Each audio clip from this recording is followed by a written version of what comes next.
Hello guys, ఇక్కడ వచ్చేసరికి mummy evening sweet cravings అట్లా ఏదో తినాలని ఉంది అంటే బట్ షుగర్ వద్దు అనుకున్నాను అనమాట.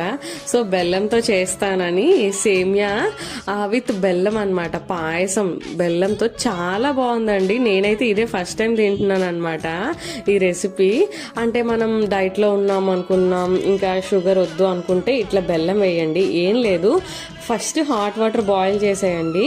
తర్వాత అందులో సేమియా ఉంటుంది కదా, ఆ సేమియాని యాడ్ చేసేసాక బెల్లం ఉంటుంది కదా, ఆ హాట్ వాటర్లో సేమియా ఉడికాక బెల్లాన్ని యాడ్ చేసేయండి. ఇక చూసారా, బెల్లం కూడా కరిగిపోతుంది.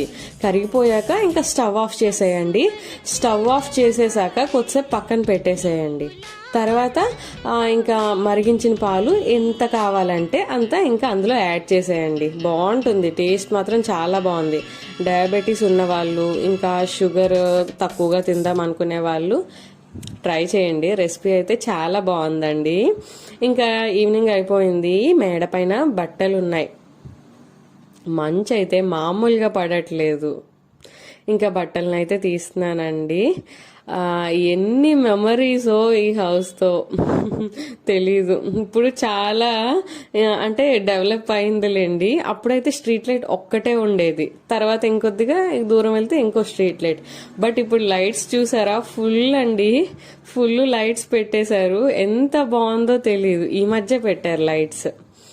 చాలా బాగుందన్నమాట. వెదర్ కూడా చల్లగా ఉందండి. ఇంకా ఇక్కడ వచ్చేసరికి సేమియా బెల్లం పాయసం రెడీ అయిపోయింది. ఇంకా చెప్పాను కదా, పక్కన పెట్టేశాక ఎంత క్వాంటిటీ ఆఫ్ మిల్క్ కావాలో అంత యాడ్ చేసేసుకోవడమే అనమాట.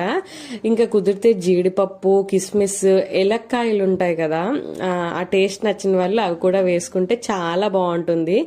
ఏలక్కాయ ఇవన్నీ వేస్తే బాగుంటుంది. అమ్మవారికి ప్రసాదంలా కూడా పెట్టుకుంటే మంచిగా బాగుంటుందండి.